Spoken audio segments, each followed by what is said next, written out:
नमस्कार, मैं हूं आपके साथ शगुफ्ता साहिल देव। जीएनटी स्पेशल में आप देख रहे हैं लोकसभा चुनाव के दंगल का हाल। लोकसभा चुनाव का यह आखिरी हफ्ता है। 24 घंटे बाद प्रचार का शोर थम जाएगा। इसके बाद आखिरी चरण का चुनाव और फिर 4 जून को तमाम उम्मीदवारों और पार्टियों की किस्मत का फैसला। ऐसे में मौसम के साथ साथ चुनावी माहौल और सियासी तापमान भी लगातार गरमाया हुआ है। नेता अपने तरकश का हर आखिरी तीर इस्तेमाल करते जा रहे हैं।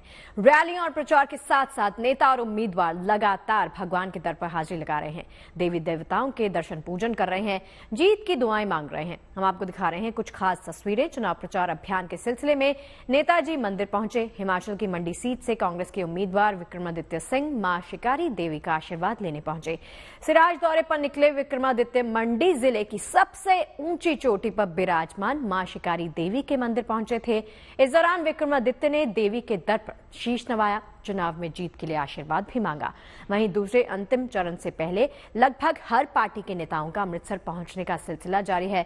पंजाब की सीटों पर चुनाव से पहले नेता लगातार अमृतसर के स्वर्ण मंदिर में हाजिरी लगा रहे हैं। आज भारतीय जनता युवा मोर्चा के राष्ट्रीय अध्यक्ष तेजस्वी सूर्या भी गोल्डन टेम्पल पहुंचे, गुरुद्वारे में मत्था टेका। चुनाव में पार्टी की जीत के लिए अरदास करते हुए देखे गए।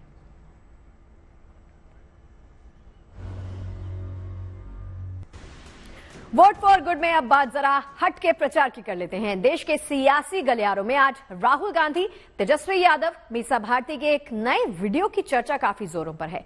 नए वीडियो में ये तीनों नेता मछली मटन से लेकर फाइनल सियासी रण पर हल्के फुल्के से अंदाज में गंभीर चर्चा करते हुए नजर आ रहे हैं। लंच के बहाने विरोधियों पर निशाने भी खूब लगा रहे हैं।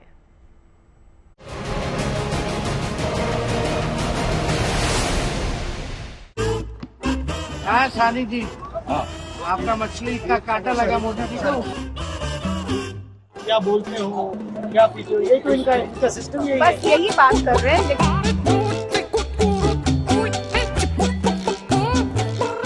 नॉन स्टॉप झूठ बोलते हैं, नेचुरली, बिल्कुल बिना झिझक के।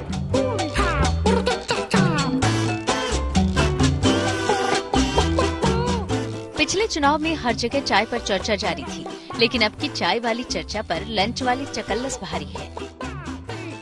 दरअसल तेजस्वी यादव की लंच ऑन एयर सीरीज का नया एपिसोड सामने आ गया है, लेकिन अब की बार यह आसमान नहीं बल्कि जमीन पर शूट किया गया है। साथ ही मुकेश सहनी की जगह नए एपिसोड में तेजस्वी के साथ उनकी बहन मीसा भारती और राहुल गांधी नजर आ रहे हैं। सानी जी, आपका मछली का कांटा लगा मोदी जी को। सब कुछ कंट्रोल करना चाहता है ना। हाँ, क्या खाते हो, क्या बोलते हो, क्या पीते हो, यही तो इनका सिस्टम यही है। बस यही बात कर रहे हैं। लेकिन इन्होंने 10 साल में जो काम किया उसका एक भी जिक्र नहीं करते हैं। वैसे राहुल, तेजस्वी और मीसा अगर पकवान पर चर्चा करेंगे तो जाहिर है चर्चा के केंद्र में प्रधानमंत्री मोदी तो होंगे ही। तो बिहार के चुनाव में आपको क्या लग रहा है? शुरू से मैं कहता रहा हूँ चौंकाने वाला रिजल्ट आएगा। लोग काम देखना चाहते हैं। पिछली बार आए थे तो 3-4 जगह गए थे जहाँ शुगर मिल था। मिल के बारे में बात की, ना इधर चीनी की बात की, कुछ नहीं। तो पीपल समझ चुके हैं कि मोदी जी झूठ बहुत बोलते हैं। नॉन स्टॉप झूठ बोलते हैं, नेचुरली, बिल्कुल बिना झिझक के, कंफर्टेबली, और बिना सोचे समझे बोलते वो हैं। कुछ भी बोल सकते हैं। ये जो कह रहे हैं कि मैं भगवान का काम करता हूँ, ये नर्वसनेस है। इस बार तो मतलब बिहार आकर के वो मतलब कुछ भी नहीं कह रहे हैं। मतलब आखिर आप तीसरी बार मौका मांग रहे हैं तो आप अपना तीसरी बार के लिए आप विजन भी नहीं बता रहे कि आखिर आप क्या करना चाह रहे हैं। वो वादे भी नहीं रिपीट कर रहे जो उन्होंने 14 और 19 में किया था। चुनावी लंच के बीच राज समाज की चर्चा का सिलसिला भी चलता रहा। बात कुछ आगे बढ़ी तो जायके के लुत्फ के बीच ही जिक्र गरीबों, पिछड़ों और दलितों के आरक्षण का भी आया। आपने देखा जाति जनगणना की जब मैंने बात उठाई तो फिर कहते हैं कोई जाति नहीं होती हिंदुस्तान में, बस 2 ही है। उससे पहले वो ओबीसी थे। इस बार बिहार आए तो वो नाम गिना रहे जातियों के। अच्छा, जातिवादी नहीं है तो आखिर मध्य प्रदेश के चीफ मिनिस्टर को फिर अलग से मनेर अलग क्यों भेज रहे हैं? द बेस्ट पार्ट जो हमने 75% जो आरक्षण बढ़ाया बिहार में, जिसमें कि EWS एज इट इज 10% और पिछड़ों का, अति पिछड़ों का, OBC, EBC, SC and ST, आदिवासी और दलितों का जो बढ़ाया।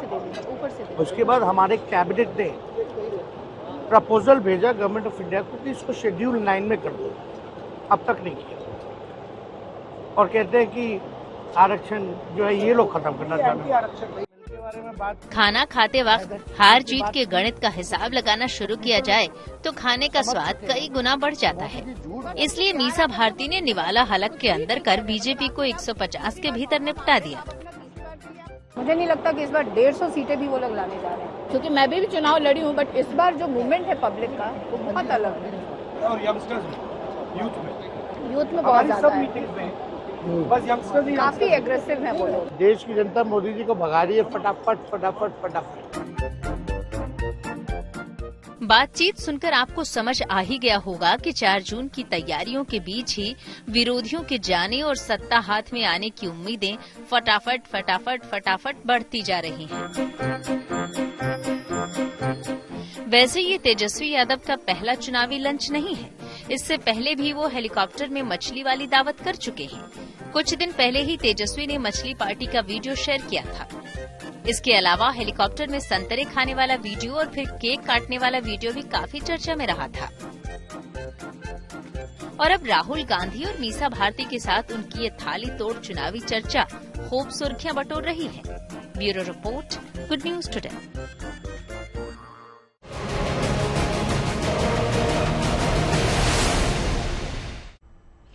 आखिरी चरण के चुनाव से पहले प्रचार के आखिरी घंटों में बीजेपी, कांग्रेस समेत तमाम दलों के नेता, उम्मीदवार, स्टार प्रचारक अपने अपने दलों के लिए धुआंधार चुनाव प्रचार करने में जुट गए हैं।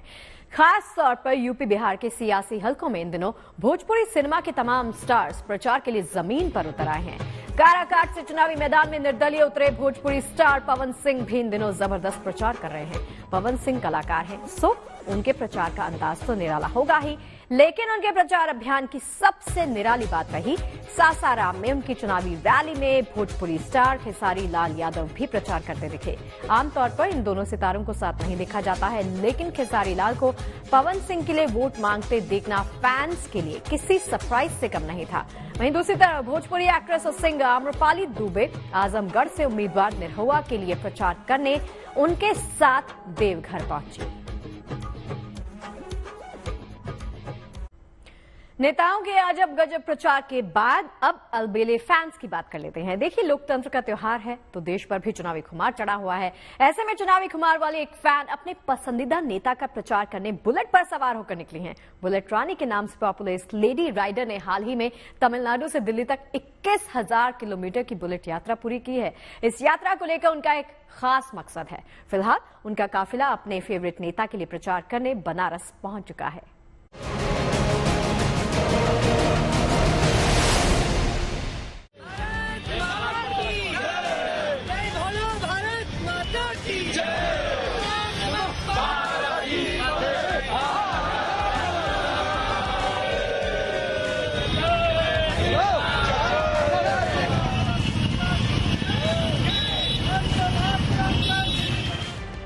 बुलेट पर सवार प्रचार धुएंधार। मजबूती से बुलेट का हैंडल थामे हवा से बातें करती ये राजलक्ष्मी मंदा है, जो वाराणसी की सड़कों पर निकली है। मकसद है कि अपने मनपसंद नेता के लिए प्रचार करना। 2024 पार्लियामेंट्री इलेक्शन में पूरा देश भर में 21,000 किलोमीटर मैं बुलेट मोटरसाइकिल चलाई हूँ। Vote for nation, vote for Modi. देश की भलाई के लिए, देश की उन्नति के लिए, अगर हम देश को विश्व पटल में देखना चाहते हैं तो एक सच्चे अच्छे देशभक्त नेता का जरूरत हमको है, और वो देशभक्त नेता को हम नरेंद्र मोदी जी के रूप में देखते हैं। अभी हाल ही में राजलक्ष्मी मंदा ने देश भर में 21,000 किलोमीटर की बुलेट यात्रा पूरी की है। 12 फरवरी को तमिलनाडु से शुरू हुई ये यात्रा कुछ दिनों पहले राजधानी दिल्ली में खत्म हुई है। तमिलनाडु के मदुरई की रहने वाली राजलक्ष्मी मंदा पीएम नरेंद्र मोदी की फैन हैं और उनकी सभी सीट पर चुनाव से पहले उन्हें सपोर्ट करने के इरादे से काशी पहुंची हैं। हमने 65 दिन में तमिलनाडु में शुरू किए हैं। तमिलनाडु, पांडिचेरी, आंध्रा, तेलंगाना, कर्नाटका, गोवा, महाराष्ट्र, छत्तीसगढ़, उड़ीसा, बिहार, झारखंड, यूपी होते हुए, हरियाणा होते हुए दिल्ली में हमने समापन किया है। खासकर ये 2 दिन का जो दौरा है, नरेंद्र मोदी जी का जो कॉन्स्टिट्यूएंसी में हमने दिल्ली में समापन होने के बाद आए हैं। यहाँ जो शिवानंद जी राय जी है उसकी नेतृत्व में तमाम युवाओं के साथ यहाँ हमको एक बुलेट कार्यक्रम रखा गया है। तमिलनाडु से दिल्ली तक 21,000 किलोमीटर की यात्रा के दौरान राजलक्ष्मी और उनकी टीम इस चिलचिलाती गर्मी में भी रोजाना लगभग 300 किलोमीटर तक बुलेट चलाते थे। देश की राजधानी तक के इस सफर में राजलक्ष्मी देश के कई राज्यों से गुजरी। इस दौरान उनका काफिला जहां जहां भी गुजरा, लोगों ने उनकी बुलेट यात्रा का जोरदार स्वागत किया, उनकी मजबूती और उनके जज्बे को सलाम किया। जी देखिए, मैं यही बोलती हूँ कि महिला अबला नहीं है, सबला है। जो माँ सब कुछ है, माँ में सबका स्वरूप माँ है और वो मातृशक्ति जो चाहती है, जो ठानती है, उसको कर दिखा सकती है। तो बाकी नेगेटिव चीजों को हम बाहर हटाते हुए हमारे अंदर जो क्षमता है, जो टैलेंट है, उसको बाहर निकाल के हर महिला को आगे आना चाहिए। और कोई फालतू डिप्रेशन और कोई बोलता है कि उदास चीजों को हटा के अपनी बल पर निर्भर होके आपको आगे बढ़ना चाहिए। यही हमको हमारा मैसेज है। वैसे बता दें कि ये पहला मौका नहीं था कि जब राजलक्ष्मी किसी खास मकसद को लेकर मिशन पर निकली हो। इससे पहले वो ट्रक चलाकर 12 ज्योतिर्लिंग की यात्रा कर चुकी हैं। इसके अलावा वे कमर पर बेल्ट बांधकर ट्रक खींचने का वर्ल्ड रिकॉर्ड भी बना चुकी हैं। इस दौरान उन्होंने लोकतंत्र के त्योहार में बुलेट यात्रा के जरिए अपनी भागीदारी निभाई। Bureau report, good news today.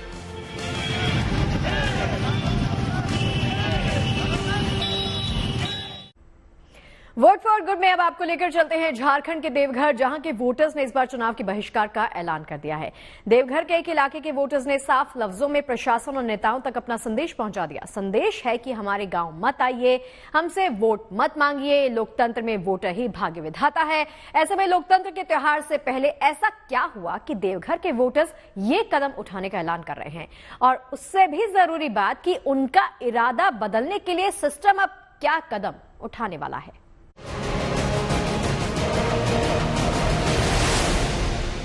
Vote नहीं तो वोट नहीं, वोट नहीं तो वोट नहीं, वोट नहीं तो वोट नहीं, वोट नहीं तो वोट नहीं, वोट नहीं तो वोट नहीं, वोट नहीं तो वोट नहीं, वोट नहीं तो वोट नहीं। बहिष्कार होगा, बहिष्कार होगा, बहिष्कार होगा, यहाँ बहिष्कार होगा, बहिष्कार होगा, बहिष्कार होगा, बहिष्कार होगा। झारखंड के देवघर के नवाकुरा गांव के लोग इन दिनों एक नागरिक के अधिकार और कर्तव्यों के बीच की लड़ाई लड़ रहे हैं। शासन और प्रशासन को नींद से जगाने के नारे लगाते लोग आपको अपनी टेलीविजन स्क्रीन पर दिखाई दे रहे हैं। ये वही आम लोग हैं जो हर चुनाव में इस उम्मीद के साथ वोट डालने के लिए लंबी कतारों में लगते हैं कि जिसे वो चुन रहे हैं वो उनके लिए बेहतर वर्तमान और बेहतरीन भविष्य के रास्ते बनाएगा। लेकिन भविष्य की क्या बात और कल की कौन सी उम्मीद, जब वर्तमान ही कई बरसों से इस बिना सड़क के रास्तों पर हिचकोले खा रहा है। पहले आजादी आई, फिर आजादी की 75वीं सालगिरह, लेकिन देवघर के इस छोटे से गांव तक सड़क आज भी नहीं पहुंच पाई। स्कूल पहुंचना हो या अस्पताल, बस पकड़नी हो या रेल, नवाकुरा के लोगों के लिए शहर तक का सफर हमेशा ही दुश्वार रहा। बाबा दिक्कत हम लोगों को वही है, रोडवे का दिक्कत है सबसे बड़ी बात। जितना भी यहाँ पेशेंट किसी प्रकार का होता है तो हम लोग को डॉक्टर तक पहुँचाना असंभव है। इसीलिए हम लोग को रोड चाहिए, और रोड सिवा हम लोग रोड होने के बाद हम लोग सब काम सॉल्व हो जाएगा। तो यही होता है कि किसी तरह अगर यहाँ पेशेंट पड़ जाते हैं ना, तो यहाँ गाड़ी का व्यवस्था नहीं होता। कई पेशेंट यहाँ मर गया, जो कि हम लोग को एम्बुलेंस गाड़ी ना कोई गाड़ी ना मोटरसाइकिल तक आने का हम लोग को दिक्कत हो जाता। साइकिल ले जाने के लिए हम लोग रोड तक जाने के लिए हम लोग को असुविधा। तो वोट बहिष्कार क्यों कर रहे हैं आप लोग? तो ये रोड के लिए, तो रोड मिलने से वोट बहिष्कार हटा देंगे ना? हाँ, हम लोग बहिष्कार का खत्म कर देंगे, हम लोग को रोड दे देगा।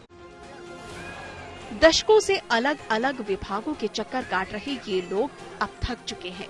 बीते दशकों में प्रदेश में कई सरकारें आईं और गईं, मगर नवाकुरा के लोगों की सड़क की मांग अब तक अधूरी है। कहीं से जो है ना इसको मेन रोड में जुटने का जगह है नहीं। प्रयास करते हैं, टूटा फूटा कहीं कहीं की जो है ना जोड़ने का प्रयास करते हैं।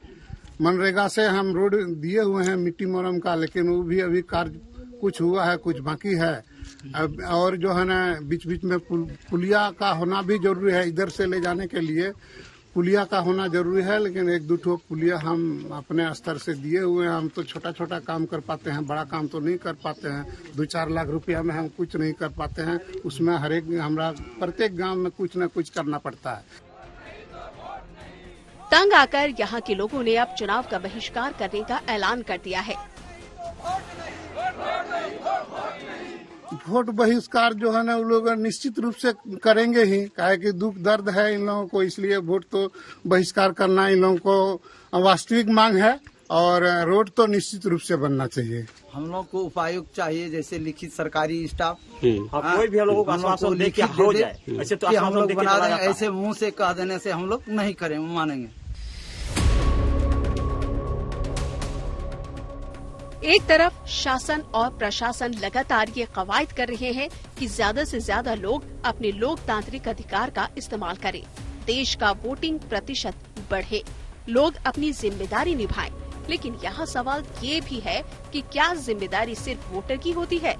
क्या चुनावी सिस्टम के विपरीत छोर पर खड़े वोट मांगने वालों और देने वालों के बीच वादों और उन्हें निभाने की प्रतिबद्धता जैसी कोई परंपरा लोकतांत्रिक व्यवस्था में नहीं है? अगर है तो फिर बेहतर यही होगा कि जिनकी जवाबदेही बनती है वो जल्द ही नवाकुरा पहुंचकर वादा निभाने का वादा यहाँ की जनता को अब की बार लिखित में दे आए, ताकि चुनावी उत्सव में पड़ते दिख रहे इस विघ्न को समय रहते टाला जा सके। देवघर से शैलेंद्र मिश्रा के साथ bureau report, good news today. और चलिए चुनाव प्रचार की इन अलबेली और अनोखी तस्वीरों के साथ मुझे यानी गुप्ता को इजाजत दीजिए, लेकिन बाकी देश और दुनिया की अच्छी खबरों के लिए आप देखते रहिए गुड न्यूज टुडे। नमस्कार।